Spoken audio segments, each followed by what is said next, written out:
Hey y'all, happy Saturday. I'm super pumped today. I just brought my 4-year-old to his first basketball practice. He's been waiting for years to be able to join basketball. Couldn't do it till he was 4, so we finally did that today. And I'm super pumped about it. And it happened to be at my gym. So I also went and worked out, which is something that I avoid like the plague. So now I kind of have to do it, right? Because I'm bringing him there every week for basketball.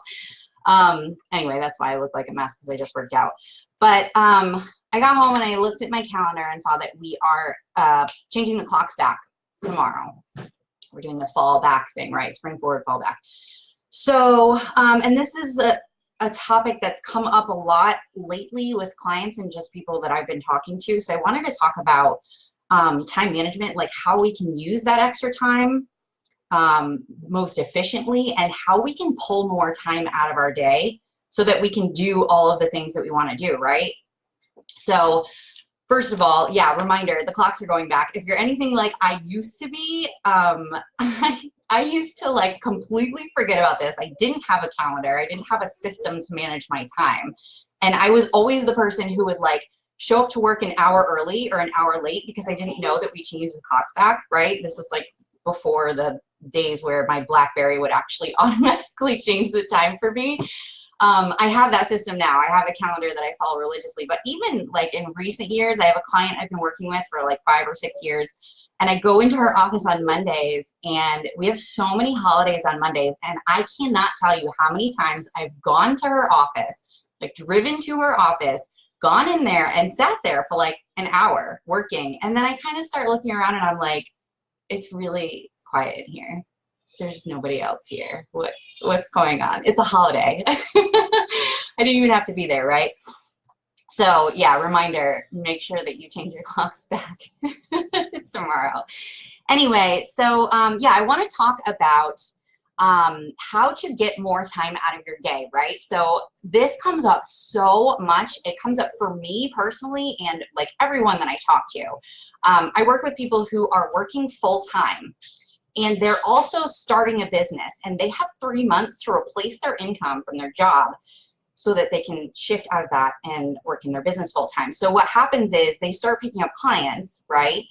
And then they have work to deliver to their clients. They still have their full-time job. They have families. They have a household. They have so much stuff to do, and they have to fit it all into one day. And it feels overwhelming, right? So you're always trading something. It's like you're trading time with your family for, working on your business, or you're trading sleep for, work, or you're just not taking care of yourself, or your house is a complete mess, right? We're constantly trading.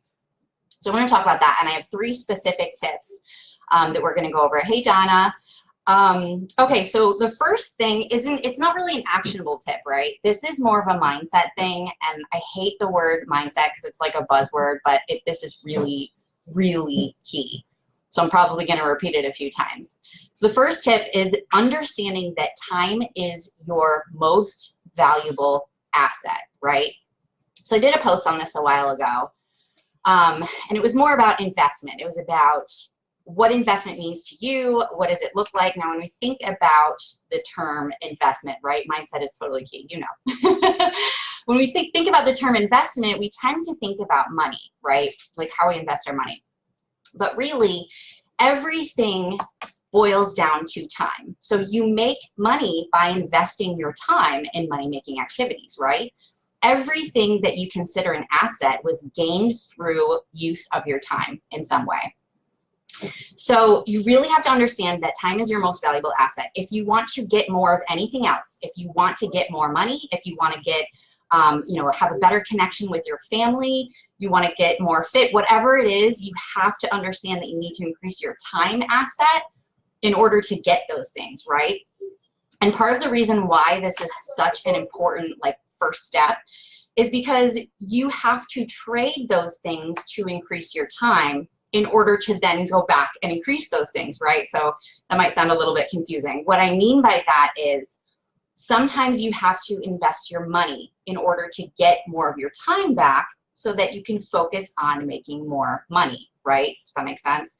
So one example I have with that is, say you hire a house cleaner. This is like such an actionable thing. Like anybody can go out there and hire a house cleaner today, right? But so many people don't do it because it costs money. And we look at our money as, you know, I only have so much of it. And you know, that's one of those nice to have kind of things. Like people who make tons of money and live in the lap of luxury hire house cleaners, right? And the thing is, if you want to be one of those people who makes a lot of money, you have to become somebody who understands that your time is more valuable than your money, and you need more time in order to make more money. So if you go out and hire a house cleaner, right, and they come in once a month maybe, or once every 2 weeks, whatever, really doesn't cost that much money.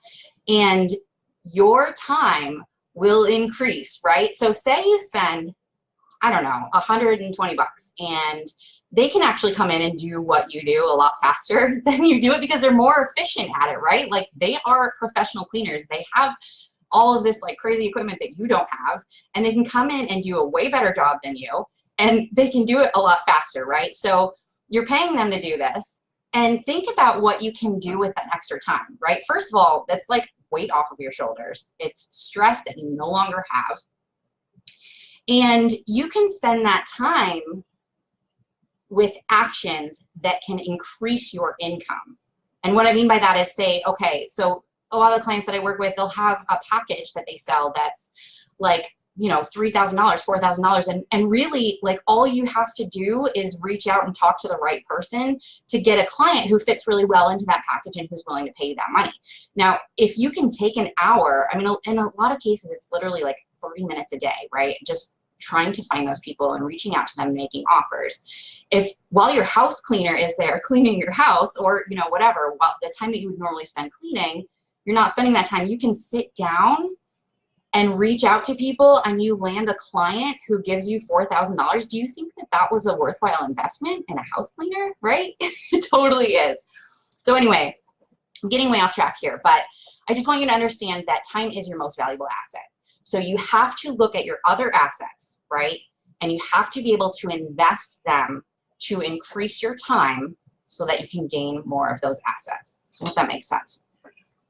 So I want to give you a couple of actionable tips here. These are things that have worked really well for me. I am notoriously horrible with time in general. I have this weird obsession with clocks. I like clocks and clock art and stuff like that.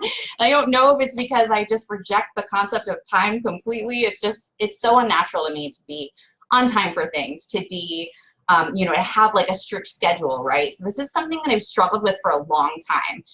But I'm also the type of person who takes weaknesses and like obsessively turns them into strengths, right? And it's led to immense growth.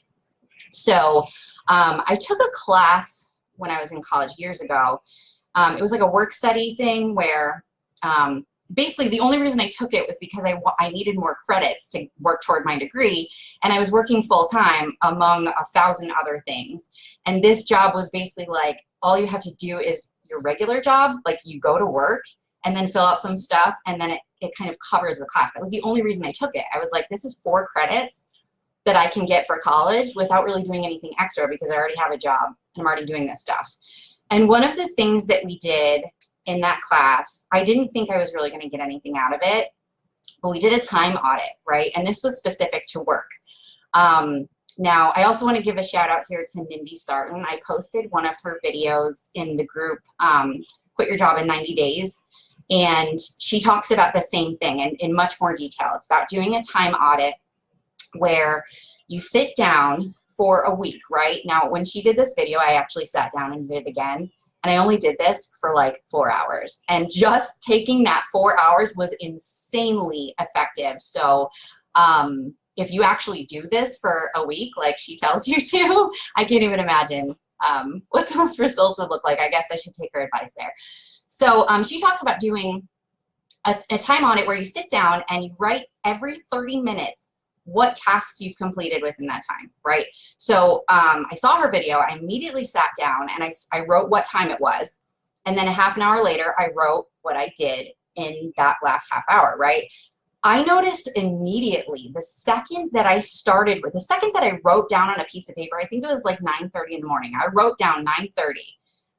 The way that it kind of clicked in my brain, it was like I'm going to have to write down this stuff that I'm doing in the next half hour. So I better make sure that those things that I'm doing are worth my time. Because if I have to sit here and write down, you know, played some stupid game on my phone for the next 30, like if I have to actually admit that I did that and write it on paper, it's just embarrassing. So I made sure, like right out of the gate, it was useful because I made sure that I was using my time effectively, right? But the whole point of a time audit is to look at your time asset. I mean, anytime you want to increase any asset, you want to audit it first. So when you're auditing your time asset, you're basically just saying, you know, this is what I'm doing with my time. So take every half an hour, just do this for a week straight. If you can't do it for a whole week, do it for one day. It will help you immensely. Take everything, when you're done with your time audit, everything that you've done with that time, right? So you have a bunch of different steps that you've taken, different things that you've done throughout the week, and you can kind of categorize them a little bit. And you'll find that this is leading me to my next step. This is tip number 3. You can categorize everything that you do in any given day into 4 categories, right? It's kind of 3 because we're going to take 3 categories and we're going to shift things into those. But the first category, or I guess the 4th one, would be things that you actually have to do. Like these are things that you, no question, I have to spend this time, me personally, I have to spend my time on this, and I'm doing this the right way and nothing can change about it. The other 3 are automate, eliminate, and delegate, okay? So look at every single thing that you do throughout that time audit and sit down and think about where you can automate, eliminate, and delegate things. So I'm going to break this down a little bit. Automate is systems, and that's actually part of why I gave a shout out to Mindy Sarton in this. Seriously, find her on my Facebook and go follow her because she is a time management systems automation, like absolute genius. She's incredible at this. So automation looks like this.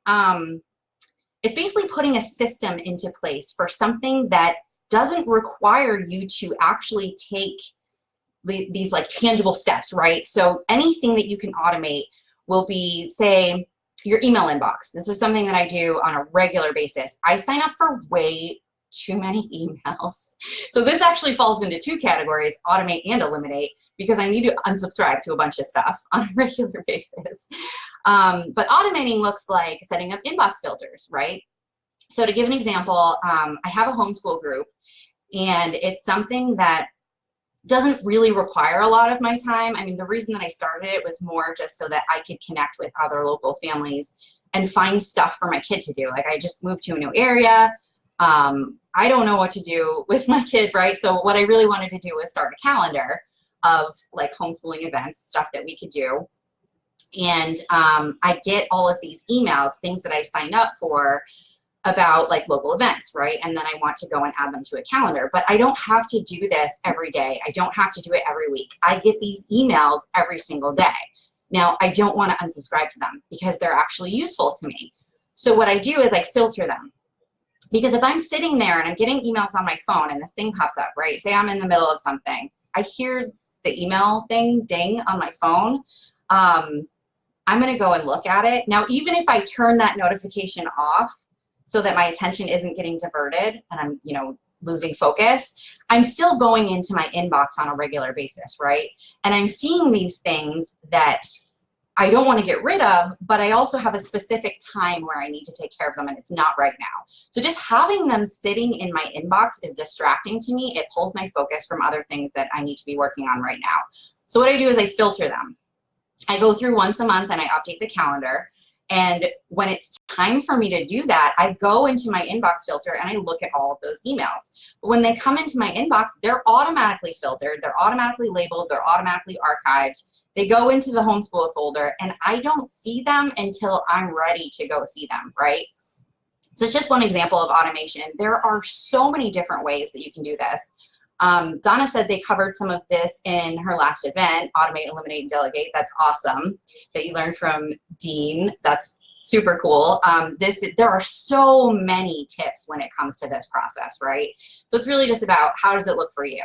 And that's all about doing your time audit. Like, what are you doing with your time? And really just sitting back and thinking about what can you truly automate, eliminate, and delegate. Automation I love too, because in business in general, there are so many things that you can automate that people just don't think about. And I'm a systems person. I have a degree in information systems. That's what I love. That's how my brain works. So, you know, when you talk about things like client onboarding, for example, it's a great place to have an automated system. So like you add a new client somewhere in your system and they automatically get invoiced. They automatically get, you know, your first email, or however your process works, it's happening automatically. So every time you get a new client, you aren't like, okay, wait, what do I do? Or in general, anything you have a checklist for can usually be automated, right? If this is a step-by-step process that you go through all the time, there is a way to automate it. There's a system that you can put into place that's going to automate that stuff for you. So if that's an area where you need help, go ahead and reach out. Comment #automate. I love doing automation stuff, so I'd love to talk more about that. But we're going to move on to the next thing, which is eliminate. Now, eliminate, exactly what it sounds like. Where can you remove things from your life, okay? The time audit is so important here, because we think like, I'm totally overwhelmed, I have no free time, but it feels like everything I'm doing is necessary, right? Like, especially when we get really focused, we have a specific goal, sometimes we get sidetracked, but you know, in general, we're very mindful of what we're doing, so there isn't anything we can eliminate. There are absolutely things that you can eliminate. And what's really important here is to look at what your goals are. So if you're feeling overwhelmed, where do you need more time? Where do you want to have more time? What do you need more of? And what is your ultimate goal? You have to eliminate things in order to shift into that space, right? And then you can come back to them if you want to. You can eliminate things temporarily, right? So, unsubscribing to emails, bam, that's one. I am a hoarder in all respects. I'm on this minimalization journey. I've been on it for like 2.5 years. I have a really hard time letting go of things in general. I'm a collector, right? I was raised by like Depression era grandparents, so we collect things, and it's hard for me to shift out of that mindset. I do this with things like emails, right? I sign up for stuff that's like, okay, once in a while, 1 out of every 8 emails, I get something that's kind of useful, right? So I don't want to unsubscribe, but you know, really, I'm sitting in my inbox, I'm spending way too much time on this stuff. Can I let go of this? Like, really think about it. Can you let go of this? And I mean, this applies to like your stuff in general too, right? So like, I spend so much time cleaning. Again, we're coming back to the hiring a cleaner thing. So I'm not gonna have a cleaner come in here every single day, right? And my kids' toys are all over the place every single day. We're working on that. I'm working on him with that specifically, but he's 4, right? So this is something that's gonna happen. So about a week ago, he wanted to buy something, was it like a bouncy ball with a pumpkin face on it? He was like obsessed with it and really wanted to buy it. And I was like, you know what, buddy, every single day for the last, you know, couple weeks, at the end of the day, there's a huge mess. Your toys are all over the place. They're in the living room. They're in my office. They're in your room. We really need to get rid of some stuff before we start bringing more stuff in. And I do this in general. Whenever he like wants something new, I try to help him get rid of stuff. He's really into the idea of selling things right now because he actually gets money for them. So like, I'll post stuff that he wants to get rid of. Like if he has, you know, something that's actually worth something and he wants to get rid of it, like he had a bike that he never uses. I put it on the Facebook Marketplace, we sold it. Someone actually came up to the door and handed him money for it, and he was so pumped about that. But eliminating that extra stuff helped us get some of our time back, right? Because we're both spending less time picking up this extra crap every single day, and it was stuff that he wasn't using at all, right? So elimination in general, and again, it can be temporary. So another area where I try to eliminate stuff, I am a yes person. If someone asks me for help with something, even if they don't ask, if I see someone post a question, right? I'm like totally notorious for this. Even if I don't know the answer, I'll go find it. I'll spend a bunch of time like researching their question that's totally unrelated to anything that I ever do so that I can help them find the answer, right? I volunteer to do stuff like anytime somebody needs a ride somewhere or whatever it might be, I'm always the person who's like, I got it, right? I've really had to pull back on that. And that was really just about looking at what my goals are, where I need to prioritize, and eliminating some of those things that really weren't helping me grow. Right now, I still get to help people, but it works better when I'm not overwhelmed by it and I'm doing it too often, right? So if you're the type of person who, say, you are always first to volunteer for bringing cupcakes to the bake sale, all right, it's a great example. And this is something that you can kind of do all three: automate, eliminate, and delegate with. First of all, if you're overwhelmed with the amount of time that you have or don't have, stop volunteering for stuff, okay? Like, take a step back. You don't need to do all of this stuff. There are plenty of other parents who can go and do the cupcakes, okay? You don't have to be the first one to jump in and do it.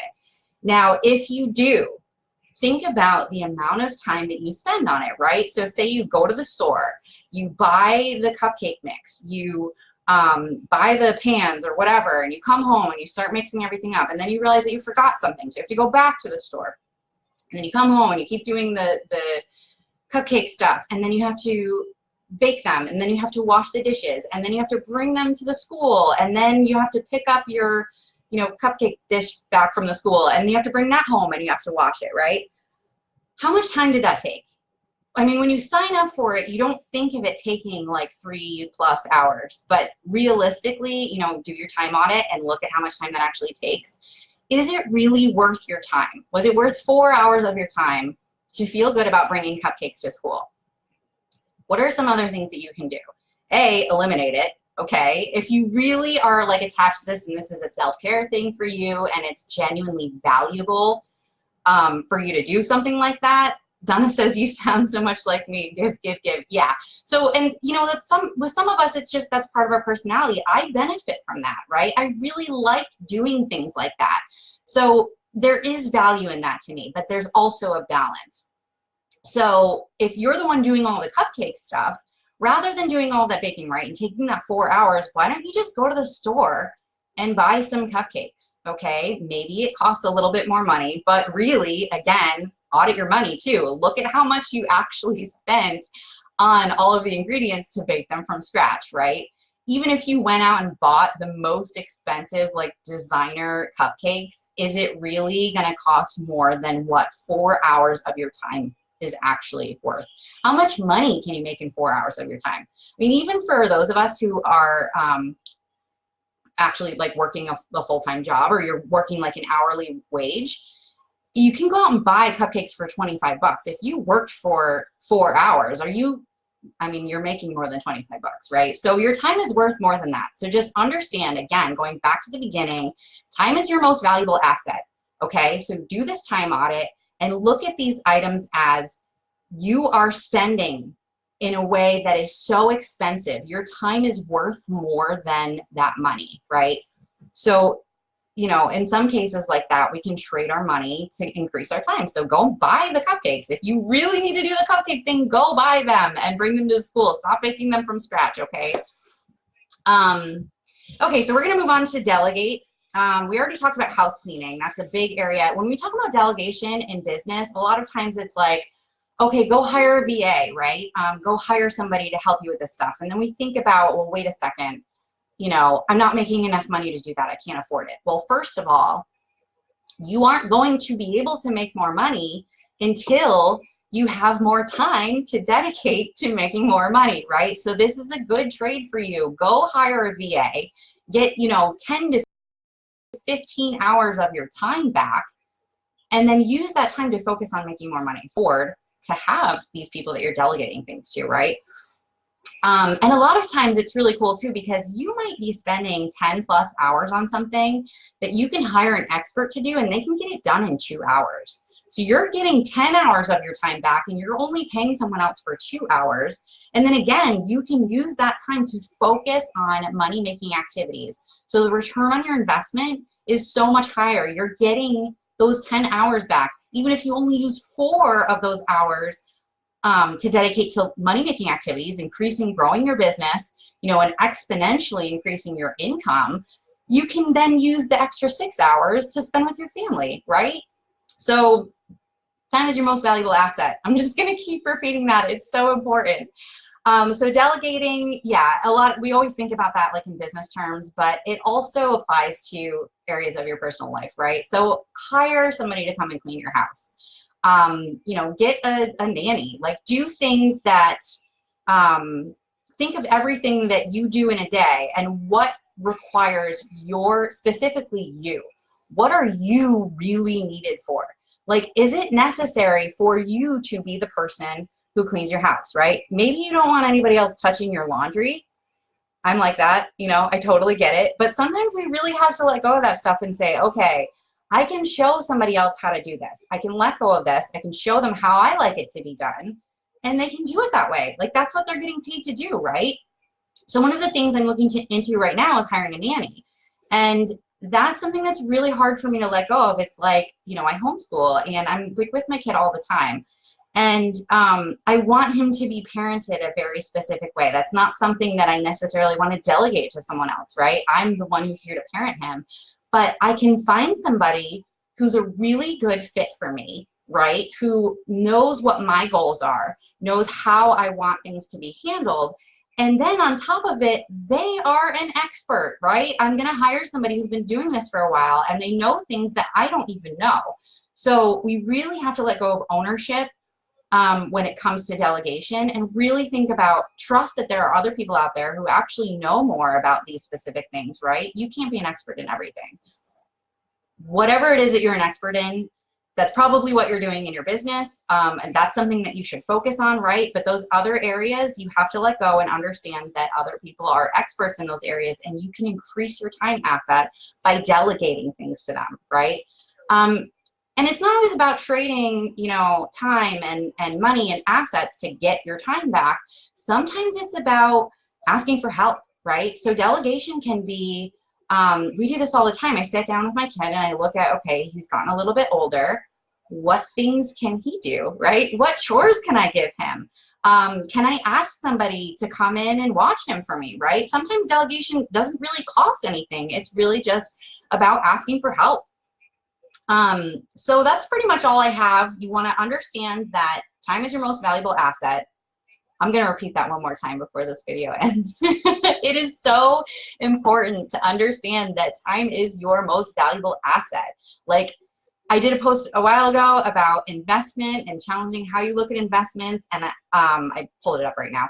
And it says the secret sauce here is to review your assets, skills, time, and money, and plan to increase those assets exponentially as quickly as possible.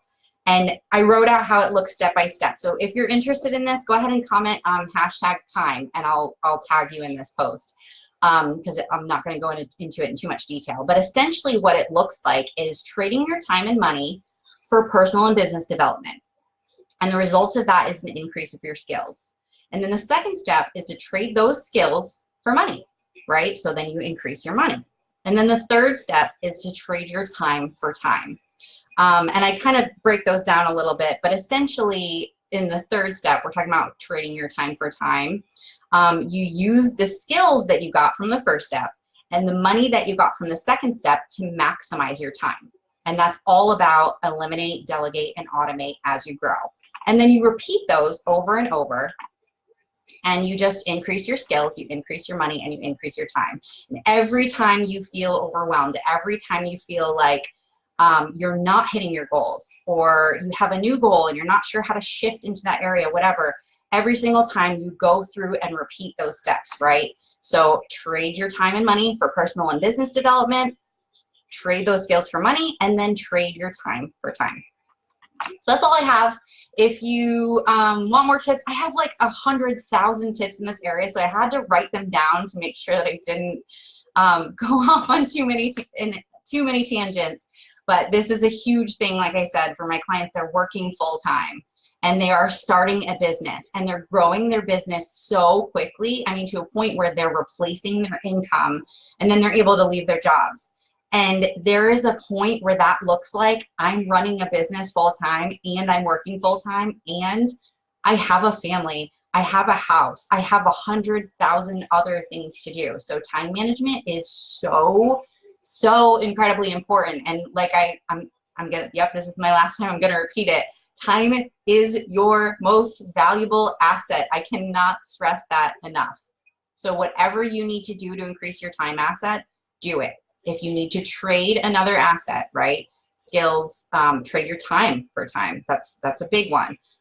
Trade your money for time. Whatever it is, time is your most valuable asset. Getting more time is going to help you get more of those other things, right? So yeah, if you want more info, comment, #time. Like 10-minute conversation, we can come up with a plan that's gonna increase your time exponentially. And I'm gonna say this one more time, go follow Mindy Sarton because she's an absolute genius with systems and time management. I posted one of her videos in the group, Quit Your Job in 90 Days, so hop in there and you'll see it. Otherwise, don't forget to turn your clocks back tomorrow. And we'll see you soon. Hope that was helpful.